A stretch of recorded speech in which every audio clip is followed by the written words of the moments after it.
This is Hidden Killers Year in Review, a look back at the biggest stories of 2025. This is Hidden Killers with Tony Brueski. Here now, Tony Brueski.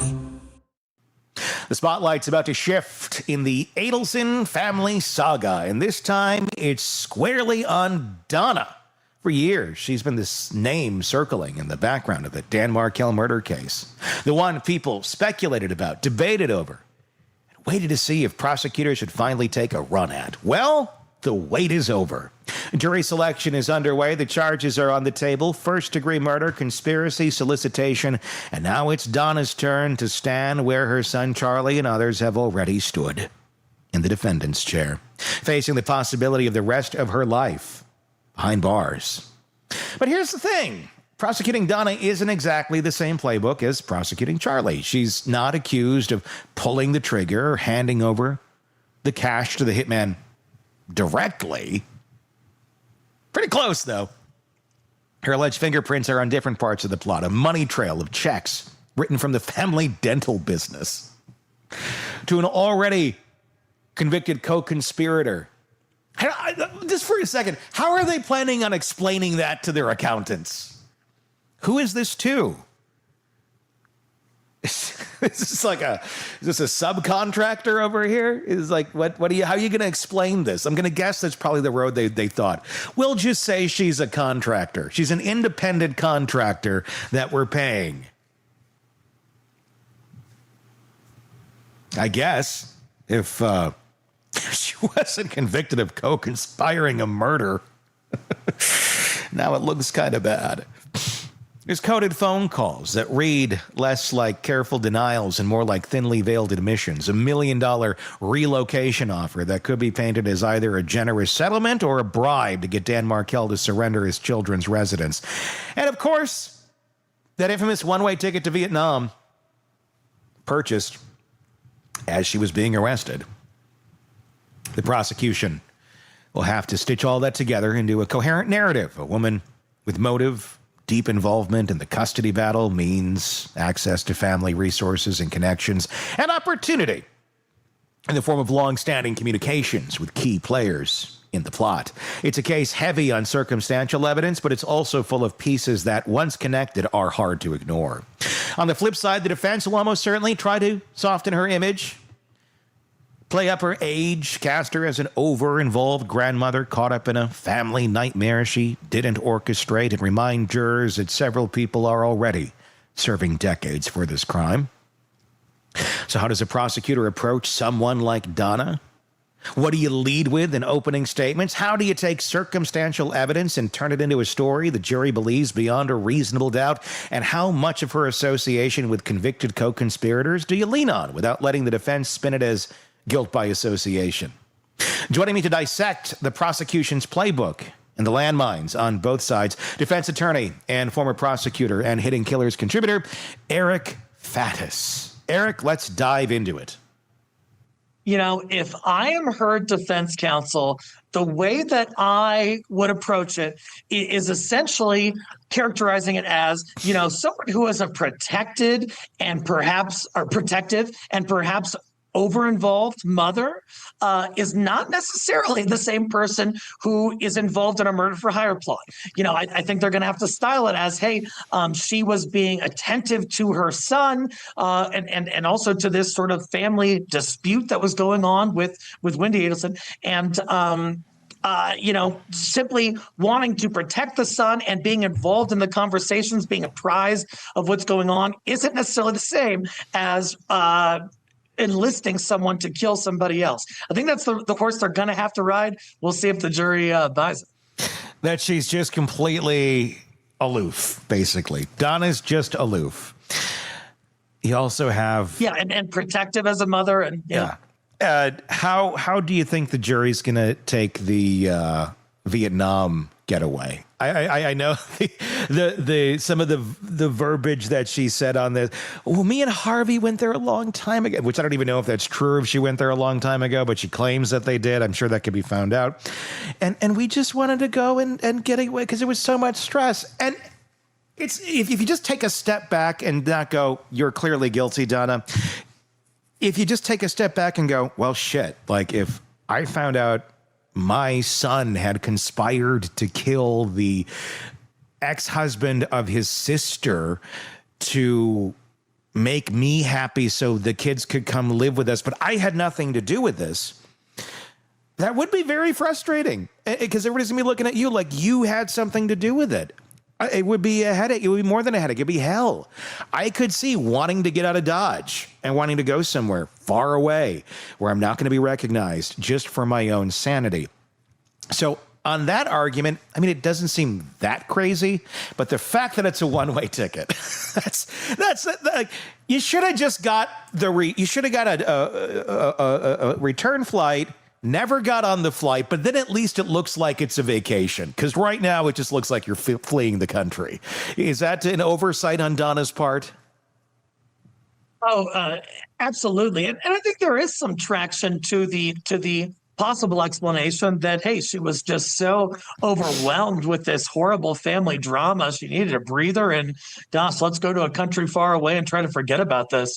But yeah, the one-way ticket isn't great. The fact that Vietnam is a country that doesn't extradite to the U.S. typically isn't great. You know, most countries do. And so the country she picked, the fact that it's a one-way ticket, the timing of her attempt to skedaddle is really going to, according to the prosecution, show consciousness of guilt. And what consciousness of guilt do you have if you were just being a protective mother who had no involvement in the murder for hire plot? Poor Donna. She's so misunderstood. She's so prosecuted. She's just trying to skedaddle away, and they had to interrupt her trip. Yeah. Let's talk about the prosecution of Donna Adelson now that we've kind of gone through her defense strategies here, which don't seem to be great. As a prosecutor, is this an easy one? Is this an easy one to go after because there's a lot of stuff here? Or what sort of strategy would you employ going at Donna? It's not Charlie. It's Donna this round. What would you be introducing here as you bring in opening statements?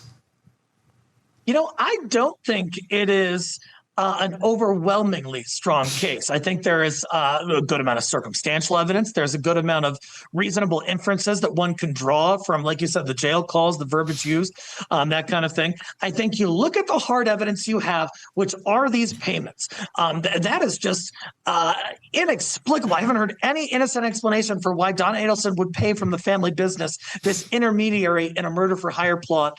And then you also look at her motivation. She was very involved in this custody dispute, and was there was actually like a motion filed against her in the custody dispute regarding her ability to have unsupervised visitation with the grandchildren.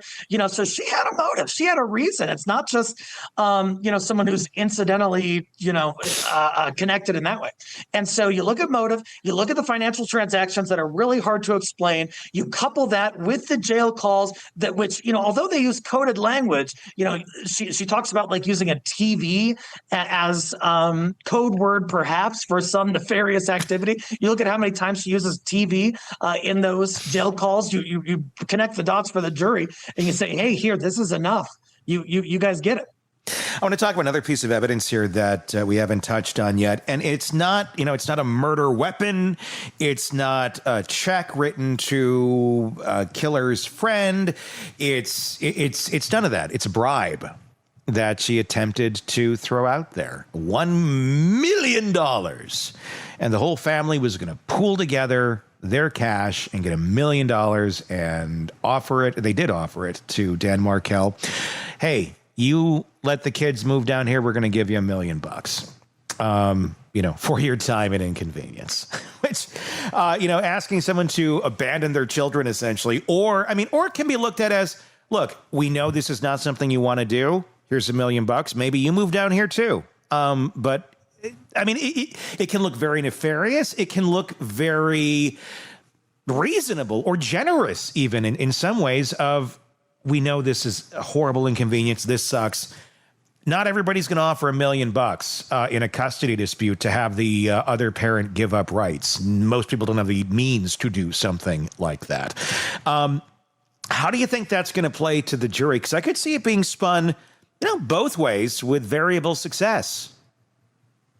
Oh, sure. I think there are multiple interpretations of it. I think the prosecution will likely be able to strongly argue how invested Donna Adelson was in this entire dispute, the lengths to which she would be willing to go. $1 million? That's a ton of money to just try to resolve some kind of family law case. So she is in this. This matters to her. And if she's willing to go to that length, are there other extreme lengths to which she's willing to go in order to get the outcome she wants? And then, lo and behold, Dan Markel is killed.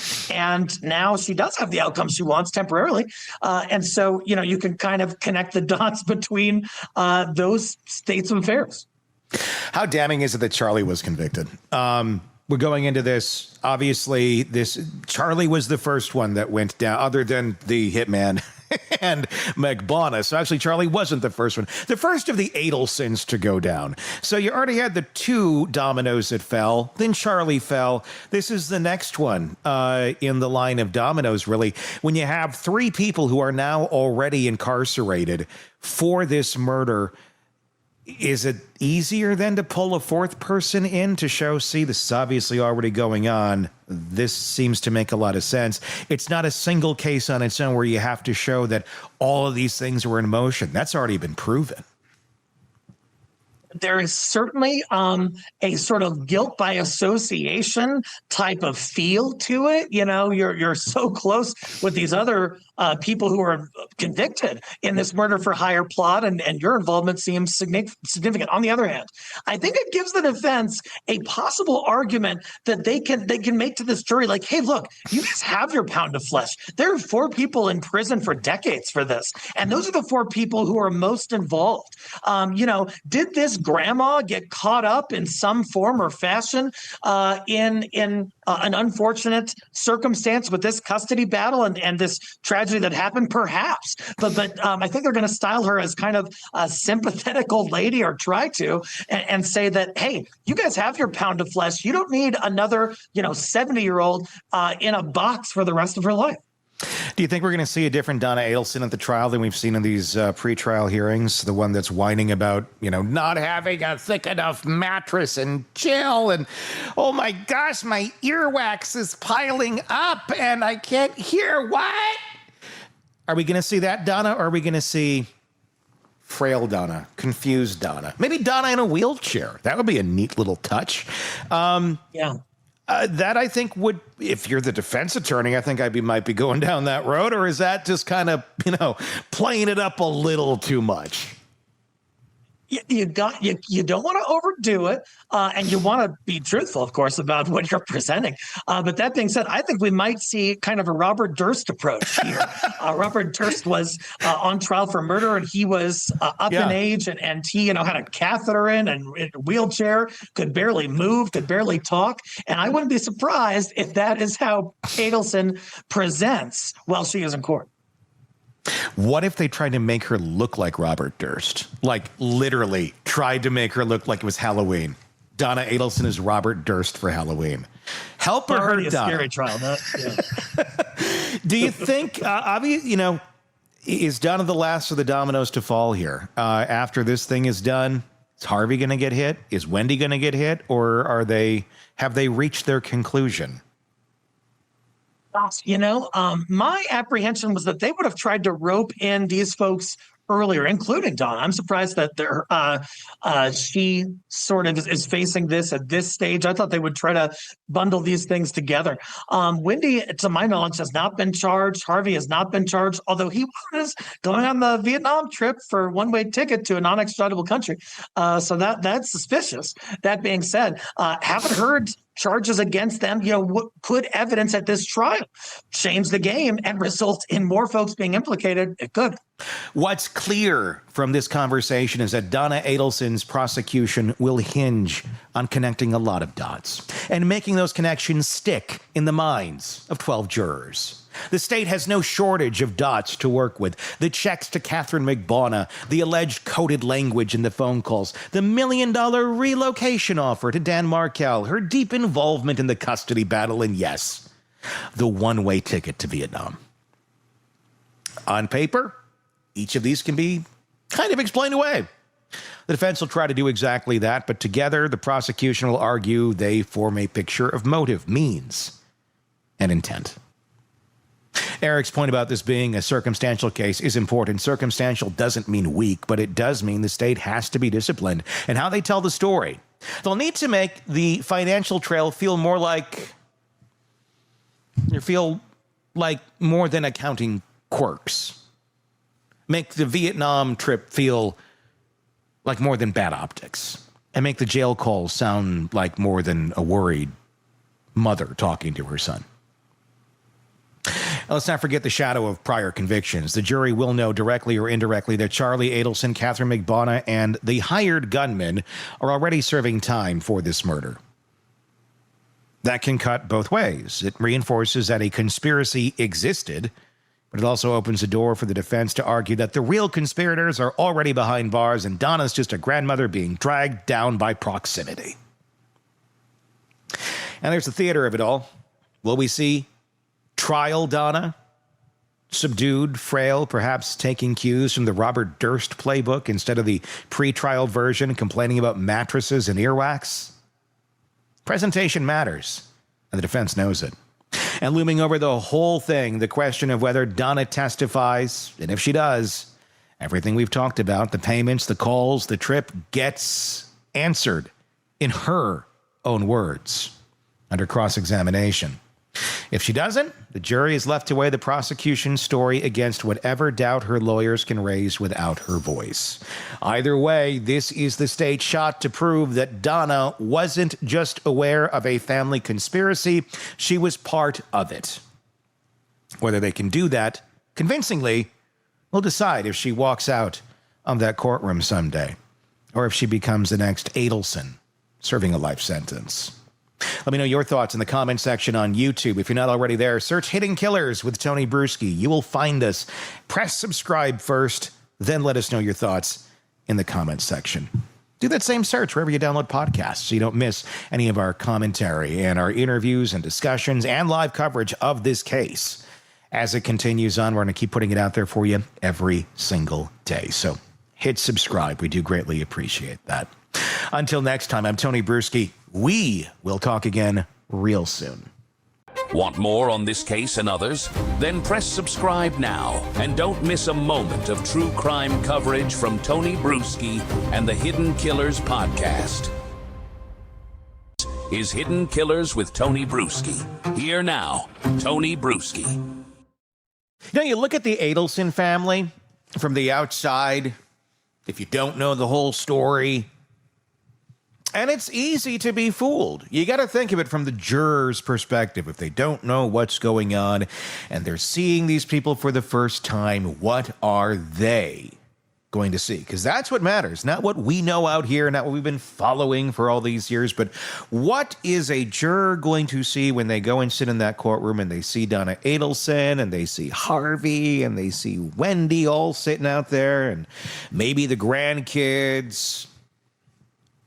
What's going on here? Where's Charlie? Do they know about Charlie? Oh, they'll learn. They will learn.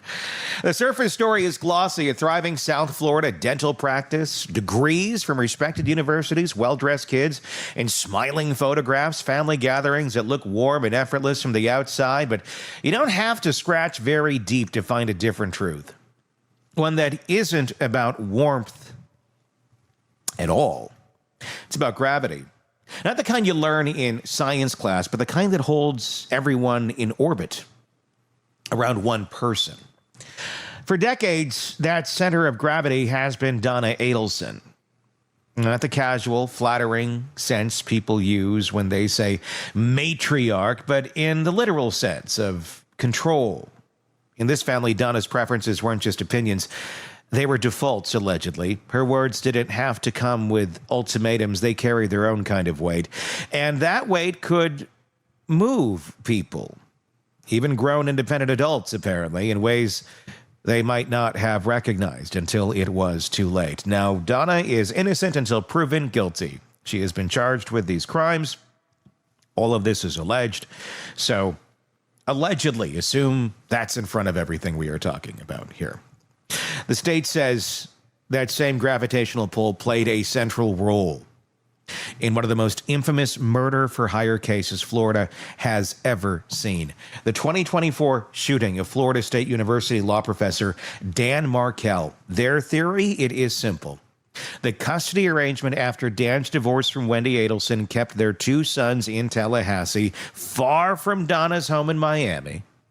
Donna wanted them closer, and when Dan wouldn't agree to relocation, the state says the family found another way to solve the problem. But to understand why prosecutors believe Donna was more than just a background figure, you have to walk through the evidence like stepping stones, each one pulling you deeper into the picture of influence, control, and intent. The first stone is the $1 million relocation bribe. This wasn't whispered gossip at a family dinner. In court documents, prosecutors detail a concrete plan. Donna, Harvey, Charlie, and Wendy pulling $1 million to offer Dan if he'd agree to let the boys move to South Florida, where Donna was. It's a kind of number that stops you. $1 million? Not because the Adelsons couldn't afford it, but because it shows the scale of Donna's determination. This is not Wendy saying to her ex-husband, hey, I'll give you $1 million if they can move down here. Heck, you move down here too. Do whatever. Or if you want to stay there, that's fine. But let me make it worth your while more. I know you're going to have to travel more. Their family is here. There's ways of having this conversation that don't involve murder. This is a common conversation in many families where one has to move one place and one's the other, but it's usually because of a job or because of some opportunity or because of some sort of obligation, not necessarily because grandma is a narcissist. Although that does happen. You don't make $1 million offer unless the goal matters that much, and unless you have the power to rally everyone else into contributing, which is what Donna allegedly did. Gathered the wagons, gathered the kids, everybody. Everybody was ready to pool in hundreds of thousands of dollars, allegedly. So Donna could be close to the grandkids. Not close to their father, but close to their grandmother, who's literally trying to bribe dad to see his own children less so she could see them more. Grandma really shouldn't even be part of this conversation. But Donna likes to insert herself into things, it seems. When that proposal did not get traction, the strategy shifted to something more personal, more cutting. This is where the religious leverage, that threat, comes in. According to state filings, Donna suggested telling Dan that if he didn't agree, the boys will be raised Catholic. Oh my gosh. To anyone outside the family, it might sound like a throwaway line, but for Dan, a man deeply committed to raising his children in the Jewish faith, it was a direct hit to his identity as a father. And that's not something you do. You don't threaten how you're going to raise the kids, because you're talking about religious identity. You're talking about core identity of an individual. People tend to take their religions pretty seriously. It tends to be like the core of who most people are if they're religious. And to say, I'm going to take the core of your child and raise them the way I want to because I'm grandma. I know you're the father, but I know better. That's Donna Adelson. That's literally what she was allegedly proposing. I mean, just think of that take murder out of it. Who the hell, I shouldn't say who the hell does it. There's a lot of narcissistic grandmothers out there that think their opinion matters far more than their own children who gave birth to the child and the spouse. It was a direct hit to his identity as a father. And that's not just an emotional jab, that's weaponizing someone's values to pressure them into compliance. By this point, the relationship between Dan and Donna was fractured enough that he went to court. In custody filings, Dan reported that his sons came back from time with Donna saying Grandma Donna had told him their father was, quote, stupid, and that she hated him for taking her sunshines away. That's the third stone. the comments to grandchildren. On paper, it's hearsay from mouths of children. In reality, it's a glimpse of how loyalty is shaped at the youngest level in the scope of the Adelson household. If the prosecution can convince a jury that Donna was already working to align the children against their father, which she was, allegedly, it strengthens the idea that this wasn't just a dispute over location. It was about eliminating him as a parental influence. Then comes the morning of the murders. Here, the state leans heavily on phone records. The fourth stone in the path. Wendy calls Donna after Dan is shot. Minutes later, Donna calls Charlie. Minutes after that, Charlie's on the phone with Catherine McBonna. Who's Catherine McBonna? Well, she's not one of the Adelsons, if you've gathered that much. The woman already convicted of connecting him to the hired gunman. In isolation, it's just a string of calls, but lined up against the timeline of the shooting, it takes a different texture. The prosecution will call it choreography. Why are you calling the woman who's connected to the hitman right after the hit happens? Charlie. And does Donna have a connection there? It's not unreasonable to think that if you just found out your son-in-law was murdered in his driveway, that you would call the closest people to you, people who know him, people who are part of the family, even though obviously it's a divorce. Still the father of your grandchildren and Charlie's nieces, nephews. But influence isn't just in words or calls. Sometimes it's on paper, with ink and signatures. Over the year following Dan's murder, 18 checks were issued from the Adelson family dental office to Catherine McBonna. Each check, it was signed by Donna. Why is Donna writing checks to Catherine McBonna, the chick that Charlie was kind of dating, who has very close connections to the man who killed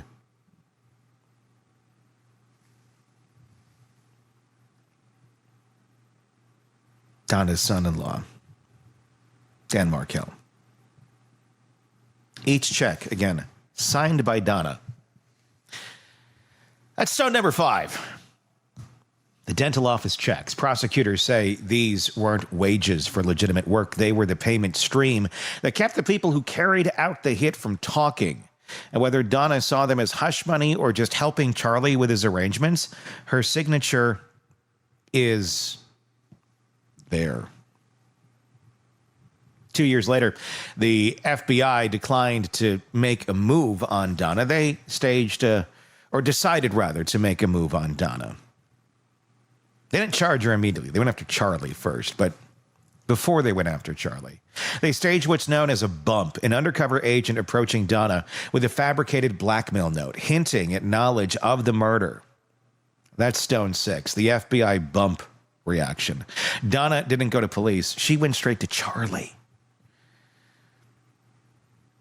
And in a recorded call, she described the issue as involving the two of us. That phrasing matters. Not you, not the family, us. Like the pact that you and two made together. Us. It's the kind of slip that prosecutors will treat like gold.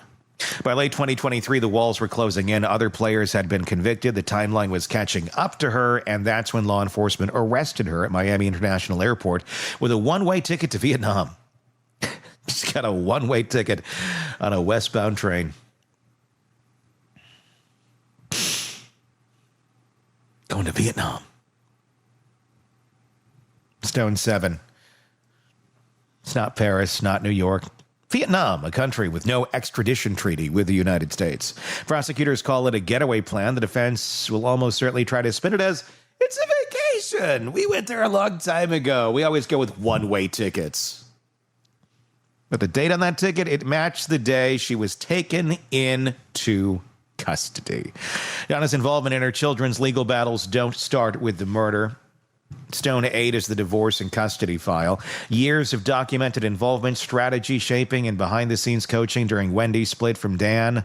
Those allegations, the judge has ruled that only parts of that file can come into the trial, but those parts matter. They help show a long arc of control stretching back well before anyone picked up a phone to hire a hitman. Then there's the unwritten but well-documented Family First Code. Shows up in recorded calls and in the testimony of those who know the Adelsons. Outsiders are obstacles, insiders protect one another. It's not stated like a mission statement, but it's there, woven into conversations. And when that's the code, morality can bend. If protect the family becomes the prime directive, the methods stop mattering as much. And finally, the prior convictions of co-conspirators, Charlie Adelson and Catherine McBonna, have already been found guilty. The state doesn't have to prove the conspiracy, that it existed, only that Donna was knowing and an active part of it. None of these stones on their own are the smoking gun, but together they form a path, one that starts with influence and ends with a man dead in his driveway. The jury will have to decide whether Donna was simply walking alongside that path or lying the stones herself. And here's a psychological piece that will linger in that jury room. In families where no isn't an option, the callus changes. When the matriarch wants something, the question isn't, will someone act? It's how far will they go to deliver it? The prosecution will say that in this family, the distance between a wish and an act was shorter than anyone outside that circle could have ever imagined. When the trial begins, jurors will hear the calls, see the checks, read the words in those filings. They'll watch Donna at the defense table and try to map what they see onto what they've heard. And they'll be left with that central choice: grandmother or architect. Because if they decide she was the latter, every other role she's played, mother, matriarch, business owner, it gets eclipsed by one truth. She was the gravity. And gravity doesn't just hold things in place. It pulls. I'm curious to get your thoughts on this case. Let me know in the comments on YouTube. If you're not already there, search Hidden Killers with Tony Brueski to find us there. And let us know your thoughts, and be sure to press subscribe wherever you are downloading podcasts. You can strip away someone's freedom.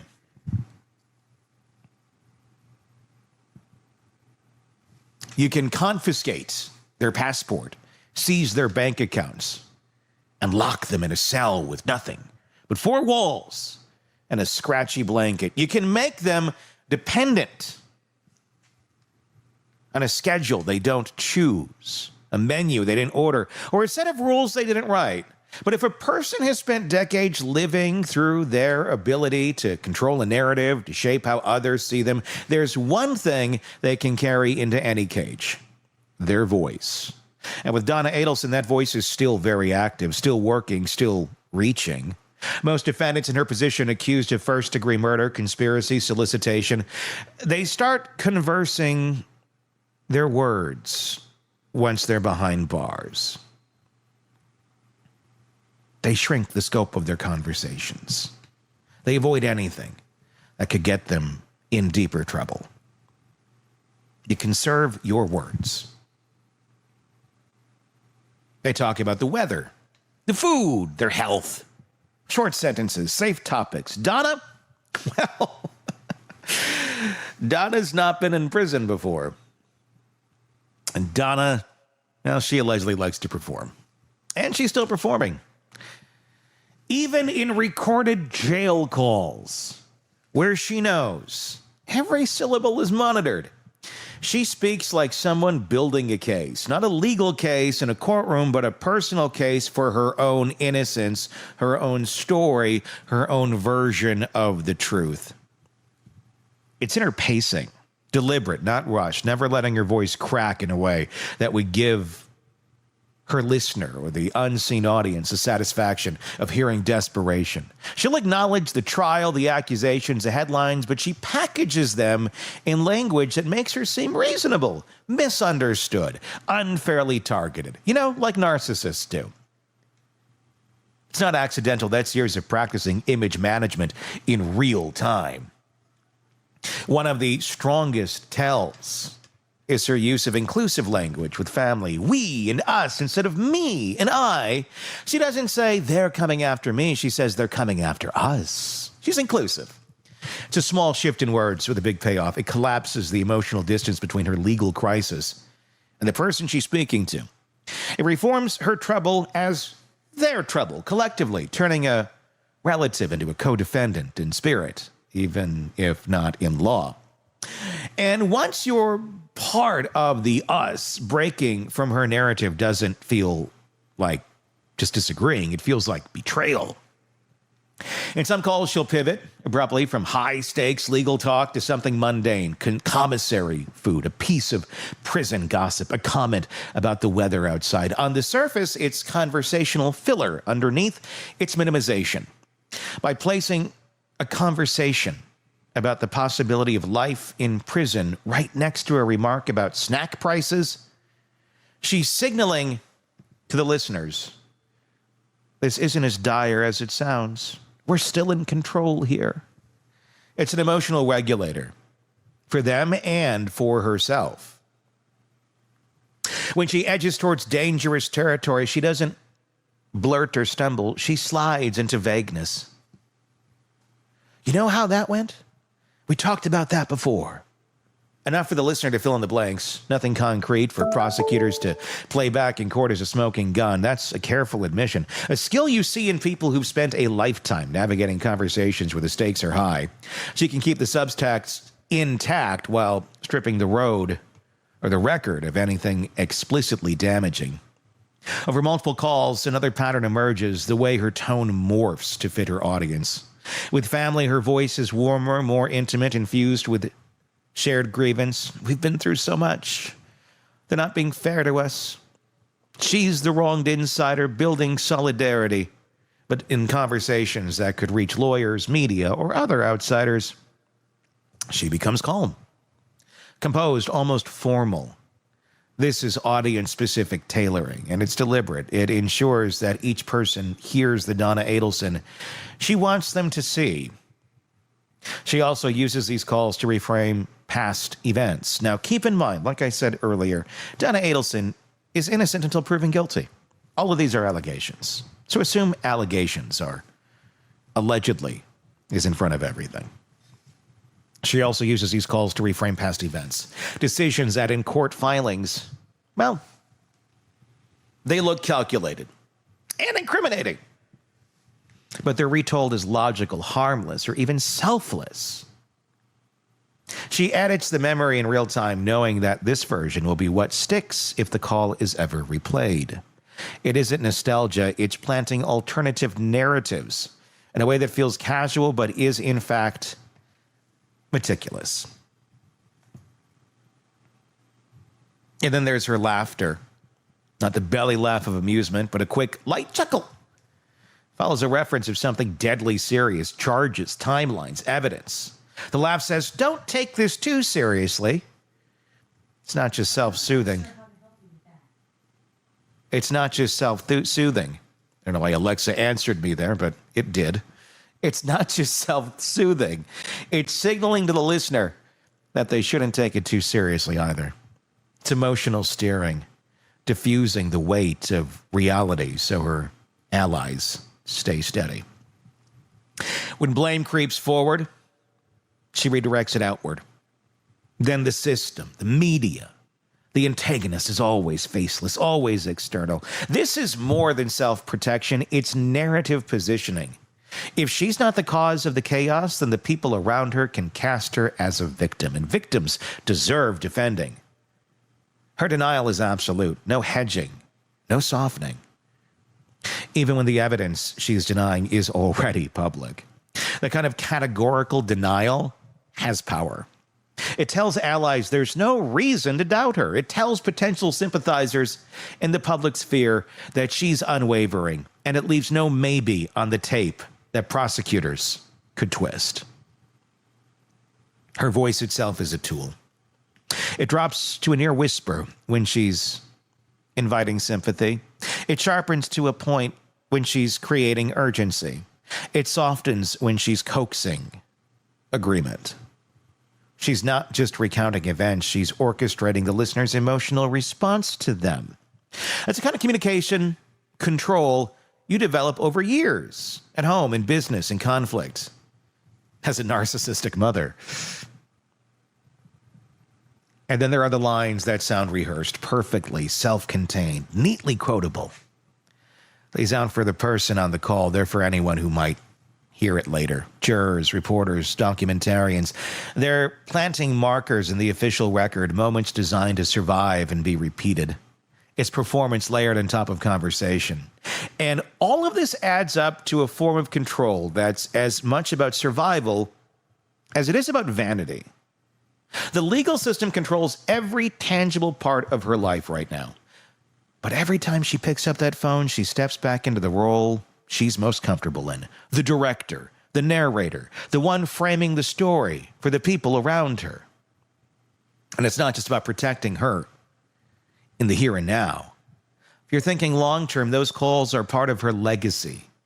They're the version of her voice and story that will exist in public archives, court exhibits, maybe in documentaries years from now.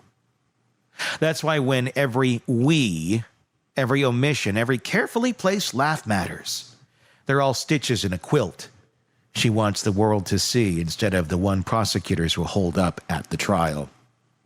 For someone prosecutors say spent decades as the matriarch, the fixer, the strategist, a woman who could align her family like chess pieces, letting go of that steering wheel might be impossible. We talked about the story here. It was about control shaping her family's decisions. This is how it played out under the harshest light possible. Those recorded calls, public scrutiny, the full weight of the legal system pressing down. Inside the walls, her family is still her first audience, but outside, the world is second. And Donna Adelson, even now, seems determined to manage both. Is she doing it well, though? Is she being effective at directing her image to others? She did it for years with her kids. Her kids went along with it. Yes, mother, whatever you say. And now she seems to think that jurors, the court, the public, the media will do the same. Tell me what you think in the comments section on YouTube. Just search Hidden Killers with Tony Brueski if you're not already there, and be sure to press subscribe. One of the most revealing moments in any criminal trial comes before the witness, the first witness, is sworn in. It is the decision every defendant has to make. Will I testify? For most defendants, especially in cases involving serious felonies like first-degree murder, the answer is no, they don't take the stand. They let their lawyers speak for them. It's not because they're hiding, it's because the risk is enormous. When you're in that witness box, the rules change. You're no longer sitting quietly while your attorney objects, projects, and reframes. You are the focus. The prosecution controls the questions, the timing, and the tone. And the jury, the people who will decide whether you go home or spend the rest of your life in a cell, they're watching your every blink, pause, and inflection. That's why Donna Adelson's apparent willingness, some say eagerness, to testify in her own defense is one of the most surprising and, frankly, most telling developments in this case. It's not common, and when it does happen, it usually means one of two things. Sometimes it means the defendant truly believes their own innocent story will carry the day. They think, if I can just tell my side of the story, people will understand.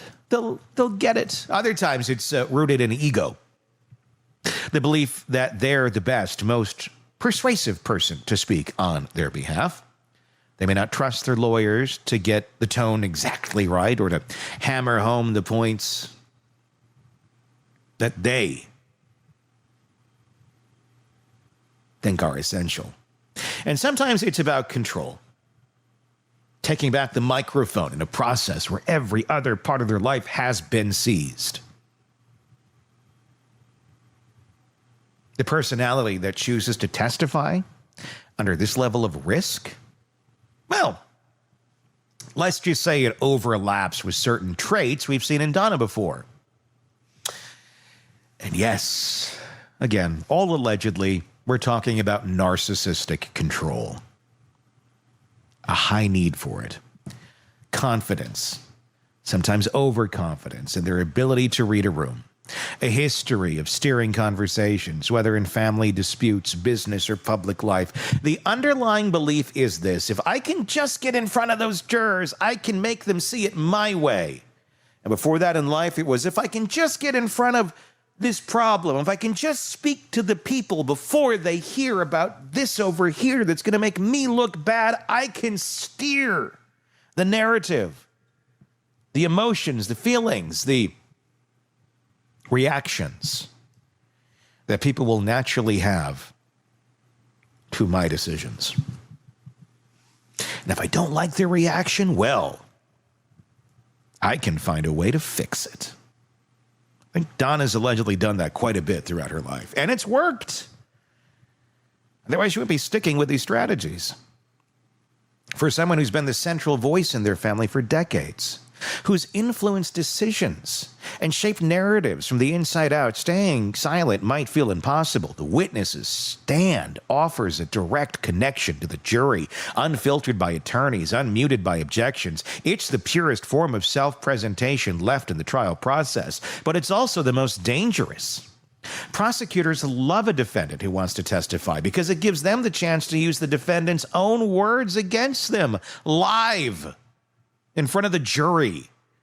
They'll start with the obvious.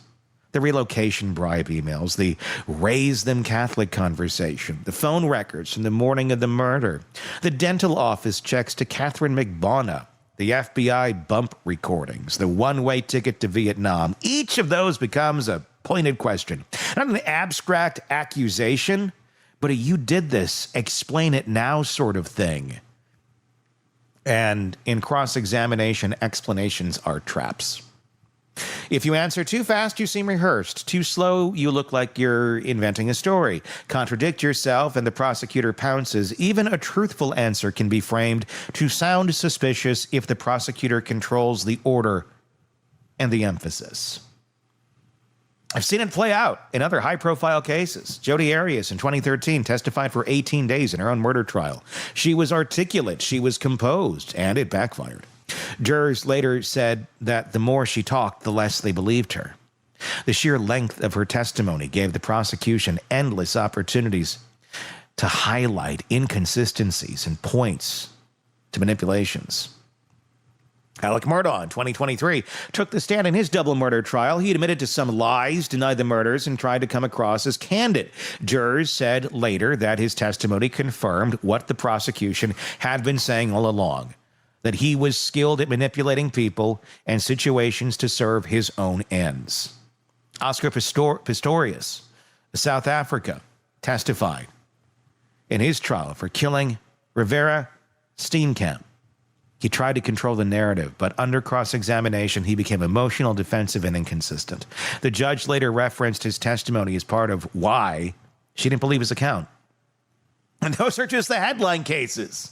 In smaller trials I've followed, I've seen defendants talk themselves right into conviction, not because they admitted guilt outright, but because they gave the jury a reason to distrust them. An inconsistent statement, a flash of arrogance, a refusal to answer directly.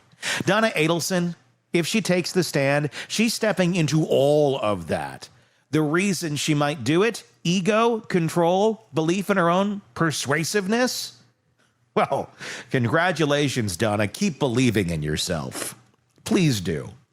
Are the same reasons it can and will go wrong. Here's another wrinkle This could be a part of a broader family strategy. In a case where the Adelsons have been portrayed as tight, coordinated in a unit, the matriarch stepping up to testify could be meant to send a message. It could be about optics, showing confidence, projecting unity, implying she has nothing to hide.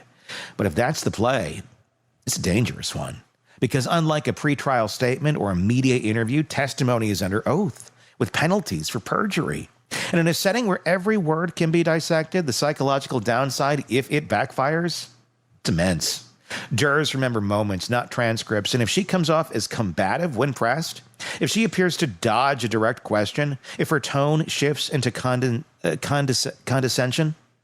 those impressions can outweigh even the strongest defense arguments. Jurors are human. They read body language. They know when someone pauses too long, looks away, or answers a question, or answers with a question instead of a statement. They pick up on micro expressions, that half-second flash of irritation, which Donna is very good at, that quick smirk, that tightening of the jaw. And they talk about it in deliberations. If they say humility, sincerity, and consistency, they might give her the benefit of the doubt. But while Donna thinks she's projecting that, she's always projecting something very, very different. She just doesn't understand that other people don't see her the way she sees herself. If they see defensiveness, control tactics, or what they interpret as manipulation, which is how Donna comes across, it can cement a guilty vote before closing arguments even begin. And here's the brutal truth. Prosecutors will work to make those moments happen. They'll press on sensitive points. They'll circle back to earlier answers to expose contradictions. They'll bring out documents that undercut her version of events. They'll frame questions in ways that force her to either agree with damaging statements or appear evasive. Testifying is the ultimate high-wire act. For Donna, it's not just a legal decision, it's an identity test. If she's lived her entire life as the voice in the room that people listen to, that people follow, stepping into that witness box may feel like the only way to be herself in the middle of a process designed to strip her of control. But that's also the trap. Because in the courtroom, she's not the one directing the conversation anymore. The very traits that may have served her in family disputes, business negotiations, and social settings, confidence, persistence, strategic framing, can read very differently to a jury hearing them in the shadow of murder charges. So if she takes the stand, it's not going to be any Wheel of Fortune appearance. It won't just be a legal move. It'll be a psychological gamble, one that tells us as much about who Donna Adelson believes she is as it does about her defensive strategy. The witness box will become her stage, and the jury will decide whether they're watching a credible truth teller or the final act of a performance that's been years in the making. Let me know your thoughts in the comments section on YouTube. If not there already, search Hidden Killers with Tony Brueski so you can find us there. Do the same if you're downloading podcasts so you don't miss any of our coverage on this case.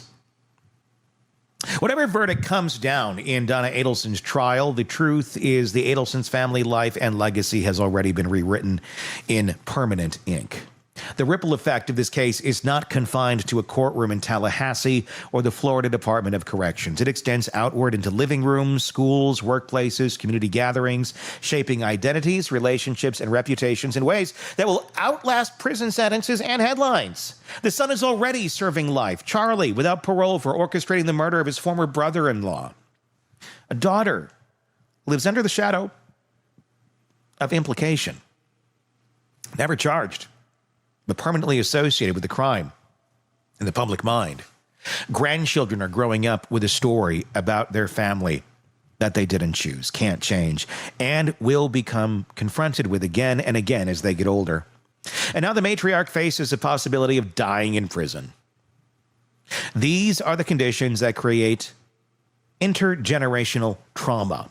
Trauma that isn't just about the event itself, but about how it's remembered, talked about, and carried forward by people who weren't even present when it happened. For the grandchildren, the psychological task ahead is staggering. In early childhood, grandma is a simple role. The person who visits, gives hugs, maybe slips a piece of candy into a hand. That's the image they start with. At some point, whether throughout overhearing adult conversations, stumbling across news coverage, or being told directly at school, that image is going to collide with something very different. The woman in those holiday photos is accused of orchestrating a murder. The murder of your father. Reconciling those two realities requires a kind of mental gymnastics that most adults struggle with, let alone children. Do they split into two people in their minds? The loving grandmother and the alleged conspirator, and keep those separate? Do they merge them into one complicated, very flawed person, or do they reject one entirely, either cutting her out of their memory or refusing to believe the accusations altogether? None of these options come without cost. And this isn't a private struggle. In a case with this level of media coverage, the world knows the family's name. At school, at college, in the workplace, peers and colleagues can connect the dots in a second with a search. That can mean direct confrontation, questions, judgments, even harassment, or the subtler but equally corrosive experience of feeling watched and whispered about. That's where the question of identity takes center stage. Do you keep the Adelson name and live with the constant recognition, change it to create distance, at the risk of feeling like you've erased part of yourself, even if they change it? The digital age, the link is still just a few clicks away. That kind of inherited notoriety can shape career choices, social networks, even where someone decides to live. That's what these grandchildren, Wendy's kids, have to face. For the adults in the family, the problem is different, but no less severe. How do you maintain loyalty to a loved one convicted of a serious crime without losing credibility in your community? Some relatives will stay firmly in the camp of support, visiting, writing letters, advocating for appeals. Others will create distance, publicly or privately, to protect themselves or their children from being drawn into the glare of the case. Both choices carry emotional weight. Support can mean aligning yourself with someone the public sees as dangerous. Distance can mean living with guilt or stepping back. The guilt takes many forms. There's survivor's guilt. I still have my freedom. They don't. Complicity guilt. I should have seen this coming. I should have stopped it. Guilt by association. I didn't do this, but the world looks at me differently because I'm part of this family. Left unaddressed, guilt can harden into shame. And shame is corrosive. It isolates. It silences. It keeps people from seeking help.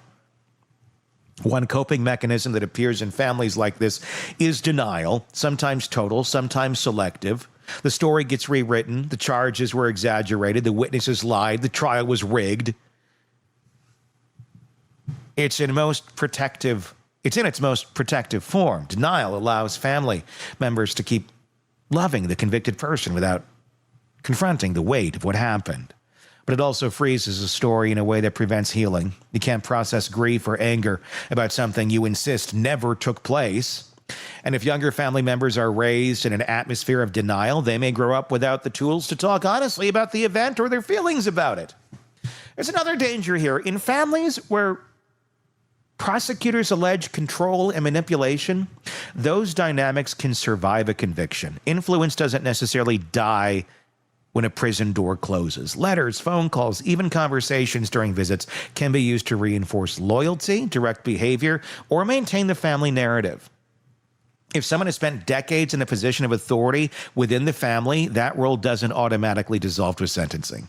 For younger or more dependent relatives, the pull can be very strong. The community's role in all this can't be underestimated either. In a high-profile case, the community isn't just the neighborhood.